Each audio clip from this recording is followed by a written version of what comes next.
The former head of state, Uhuru Kenyatta's shocking response after his Jubilee party was publicly described as William Ruto and Raila Odinga's project in the 2027 general elections. Uhuru Kenyatta's Jubilee party was mentioned as a political party in the Mount Kenya region, which is secretly helping William Ruto and Raila Odinga, the broad-based government, to get to power in 2027 and also to divide the entire opposition team. I'll play for you the video in this particular analysis here. That is why every time Kalonzo Musyoka and the former DP, Rigathi conducts a political event together, Kalonzo and Rigathi always invite the entire opposition leaders, apart from the Jubilee party leaders. You might be wondering, why exactly Jeremiah Kioni, the Jubilee Party Secretary General, has been boycotting all the political events conducted by the opposition.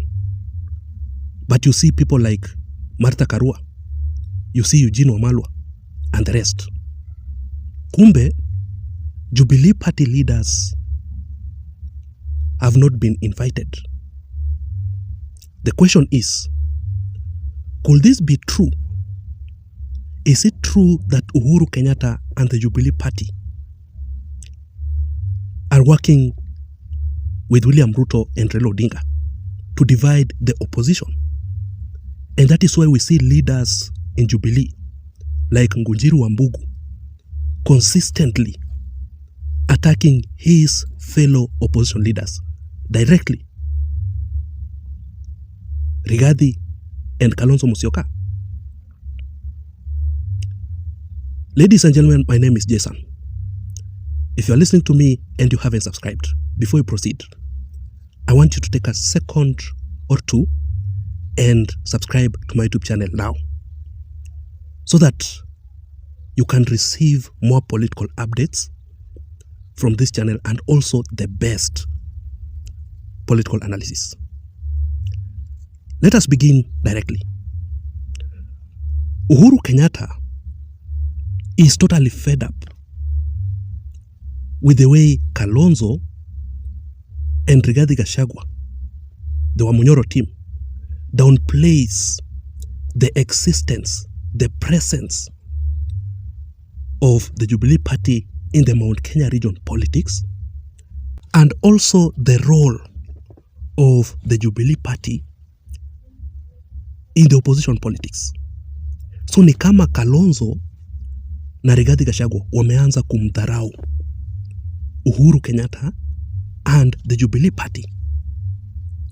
Uhuru Kenyatta is very angry because Kalonzo and Rigathi Gachagua have already begun a very, very dangerous and false narrative against Uhuru Kenyatta and the Jubilee Party in order to kill the Jubilee Party in the Mount Kenya region politics. Let me tell you something.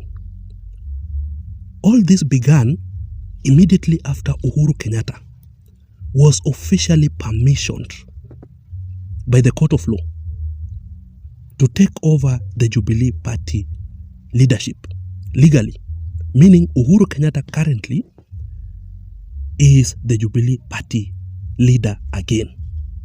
So I think Kalonzo Musyoka and Rigathi became afraid that now Uhuru is the Jubilee Party leader officially. Uhuru will destroy Kalonzo and Rigathi Gachagua's political plan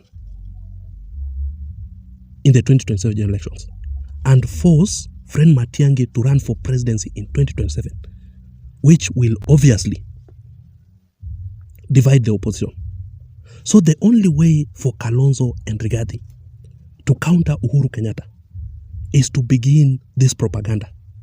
That number one, Rigathi and Kalonzo are telling the Kikuyus that Uhuru Kenyatta is no longer the Mount Kenya region kingpin. That Rigathi Gachagua is currently the Mount Kenya region kingpin na yeye ndio kuamua. That is why Rigathi Gachagua's allies were telling Jeremiah Kioni that he must stop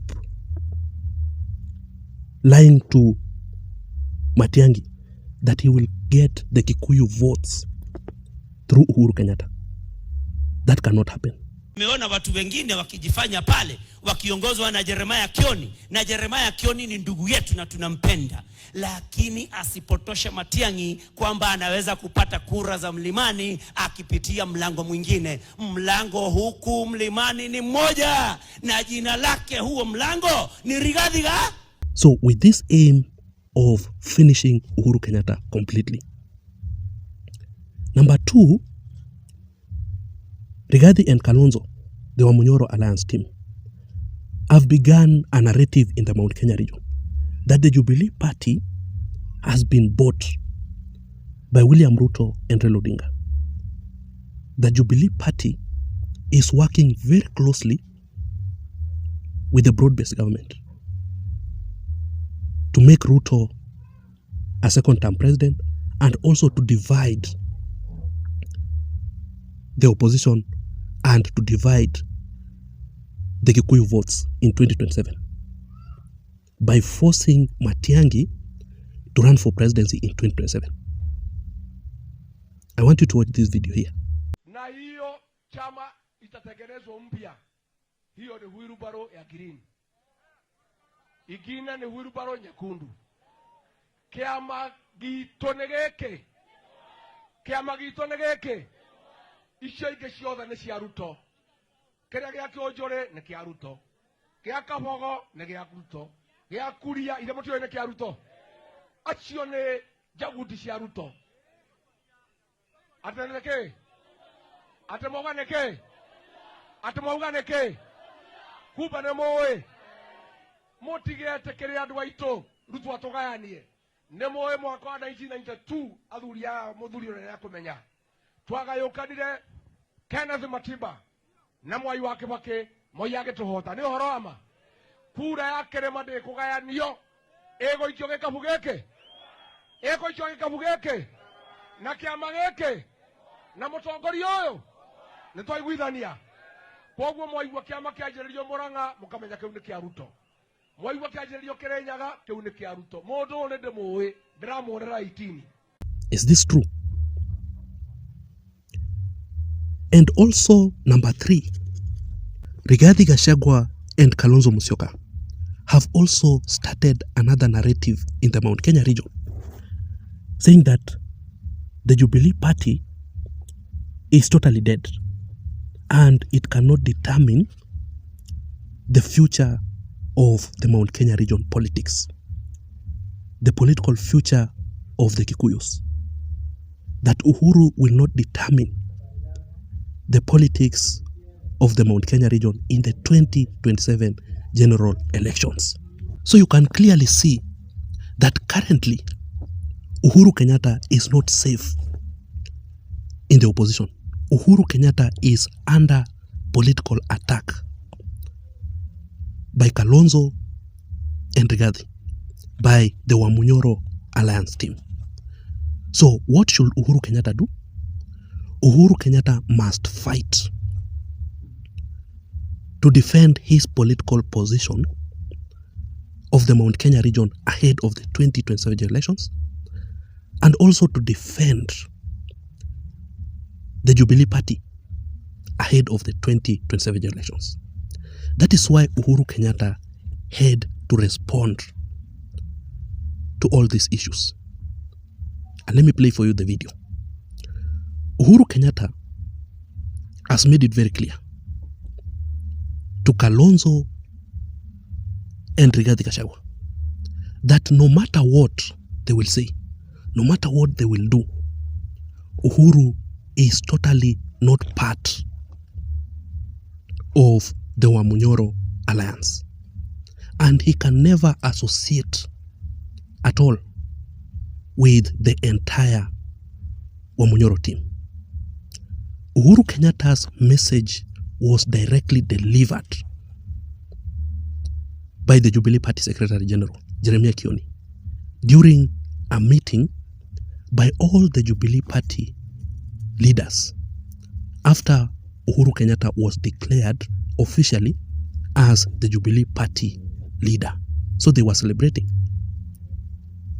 I want you to listen very keenly to what Jeremiah Kioni is saying here.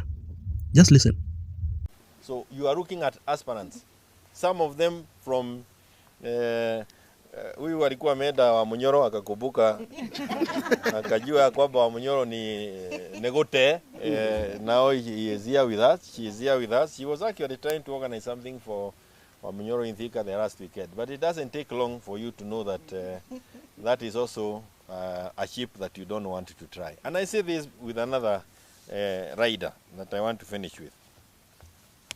As a Jubilee Party, we are also happy and we thank God because today there was a judgment that was delivered in court setting Jubilee free and back to the hands of Uhuru Kenyatta so that we now can be able to do our things freely and in a manner that we determine.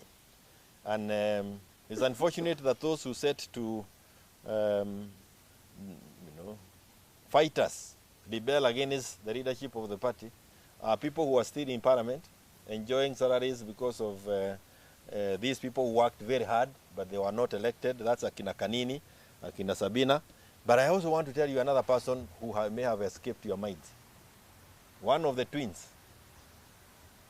Hii kitu hii shida yote mnaona hapa. Mwingine ambaye alichagia pakubwa kusubua sisi ni huyu mnaita Rigathi. He was part of this. So wale tumeshida leo ni plus Rigathi na plus Ruto. People who were allowed to ruin the party. And we thank God that today we now are able to move freely, campaign, field candidates across, including the presidential candidate. And the drama continues in the opposition. But my biggest question here is, ladies and gentlemen, and I want you to answer me in the comment section down below. Do you really think that the former head of state, Uhuru Kenyatta, can actually go alone with Fred Matiang'i and succeed ahead of the 2027 elections without the support of Wamunyoro or the rest of the opposition leaders? Is this possible? What exactly is the secret political game plan that Uhuru Kenyatta is playing ahead of the 2027 elections? Is Uhuru Kenyatta working with a broad-based government secretly with Raila and William Ruto to divide the opposition? Because clearly, once Uhuru Kenyatta said that he is not part of Wamunyoro, it tells you that Uhuru Kenyatta has decided to take his own political path against the Wamunyoro alliance. So I want us to wait and see what will happen next. I need to know your opinion in the comment section down below. Please don't forget to subscribe to this channel for more political updates like this one. My name is Jason. I'm out. See you in my next video analysis.